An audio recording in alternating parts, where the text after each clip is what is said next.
പിന്നെ അടുത്ത് ഡിസ്കസ് ചെയ്യാനുള്ളത് ചൈനയുടെ സ്പ്രിന്റ് റേസ്. സ്പ്രിന്റ് റേസ് ഒരു അബ്സല്യൂട്ട് ഡിസാസ്റ്റർ ആയിരുന്നു തുടക്കം സ്റ്റാർട്ട് ചെയ്തപ്പോഴത്തേനും. കാരണം എന്താ വെച്ചാൽ കിമി ആന്റണി 7th ഡ്രോപ്പ് ആയി, 7th പൊസിഷനിലേക്ക്. അതേപോലെ തന്നെ മാക്സ് വെർസ്റ്റാപ്പൻ 17th പൊസിഷനിലേക്ക് ഡ്രോപ്പ് ആയി. അങ്ങനെ ആന്റണി P7 ഡ്രോപ്പ് ആയി പോയപ്പോഴത്തേന് പിന്നെ P1 ലൂയിസ് ഹാമിൽട്ടണും ജോർജ് റസലും തമ്മിലുള്ള ഒരു ബാറ്റിലായിരുന്നു.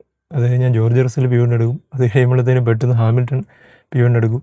അങ്ങനെ ഒരു രീതിയിലായിരുന്നു. എന്ന് വെച്ച് കഴിഞ്ഞാൽ പഴയ മേഴ്സിഡസിലെ കോ ഡ്രൈവേഴ്സാണ് രണ്ടുപേരും. പക്ഷെ അടുത്ത ലാപ്പായപ്പോഴത്തേനും ജോർജ് റസൽ കയറി P1 നല്ല ലീഡ് ഉയർത്തി. അപ്പോഴത്തേനും സെക്കൻഡ് പ്ലേസിൽ ഹാമിൽട്ടണും ലെക്ലർക്കും തമ്മിൽ നല്ലൊരു ബാറ്റിലുണ്ടായിരുന്നു, ടീംമേറ്റ്സ് തമ്മിൽ. പക്ഷേ ഹാമിൽട്ടന്റെ കാറിൽ ലെഫ്റ്റ് ടയേഴ്സിന് ഡിഗ്രഡേഷൻ ഉണ്ടായിരുന്നു. അതുകൊണ്ട് ഇച്ചിരി പേസ് കുറഞ്ഞു പോയി. ആ ഒരു കാരണം കൊണ്ട് ലെക്ലർക്ക് ഹാമിൽട്ടനെ ഓവർടേക്ക് ചെയ്ത് കയറിപ്പോയി. റേസിംഗ് ബുൾസിന്റെ കാർസിനും മെക്കാനിക്കൽ ഇഷ്യൂസ് ഉണ്ട്. അതുകൊണ്ട് ലിംലാഡിനോട് ബോക്സ് ചെയ്യാൻ പറഞ്ഞു. അതേപോലെ കാഡിലാക്കിന്റെ കാറിന് എന്തോ ഇഷ്യൂ ഉണ്ടായിരുന്നു, എന്തോ പവർ ഇഷ്യൂ ഉണ്ട്. അതുകൊണ്ട് ഫ്രണ്ട് റേസിൽ നിന്ന് റിട്ടയർ ചെയ്യാൻ ബോട്ടാസ് റിട്ടയർ ചെയ്യുകയും ചെയ്തു. പിന്നെ ചൈനയിലെ ആ ഒരു സർക്യൂട്ടിന്റെ പ്രശ്നമാണ്. അതായത് ആ 1.2 കിലോമീറ്റർ സ്ട്രീറ്റ്സ് ഉണ്ടല്ലോ, അവിടെ ഓടിയുടെ കാർ നല്ല സ്പീഡിൽ വന്നു ഹൾക്കൻബർഗ്. പക്ഷേ ആ ഒരു സ്ട്രീറ്റ്സ് കഴിഞ്ഞപ്പോഴത്തേന് കാർ നിന്നുപോയി. അങ്ങനെ ഹൾക്കൻബർഗിന്റെ ആ ഒരു ഇഷ്യൂ വന്നപ്പോഴത്തേന് സേഫ്റ്റി കാർ ഡിപ്ലോയ് ആയി, കാര്യങ്ങൾ കുറച്ചുകൂടെ സ്പൈസി ആയി. അപ്പം മിക്ക ടീമും പിറ്റ് ചെയ്ത് പുതിയ ടയർ ഇട്ട് സ്ട്രാറ്റജി ചെയ്യുകയും ചെയ്തു. പക്ഷേ ഈ സ്പ്രിന്റ് റേസിൽ ഒരു അത്ഭുതം എന്ന് പറയണം, അത്ഭുതമല്ല, മാക്സ് വെർസ്റ്റാപ്പന് അത് പറ്റും. മാക്സ് വെർസ്റ്റാപ്പൻ P15 നിന്ന് P9 വരെ ക്ലൈംബ് ചെയ്തു വന്നു, അതും 3 ലാപ്പിൽ. പക്ഷേ ഈ സ്പ്രിന്റ് റേസിൽ എടുത്തു വരേണ്ട മറ്റൊരു പെർഫോമൻസ് ഉണ്ട്. നമ്മൾ ഈ ഫ്രണ്ട് റോയിലുള്ള ലെക്ലർക്ക്, ഹാമിൽട്ടൺ,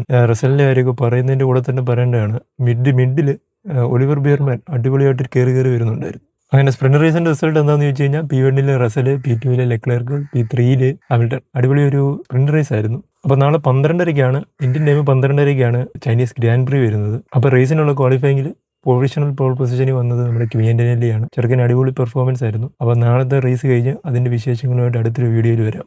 ബൈ.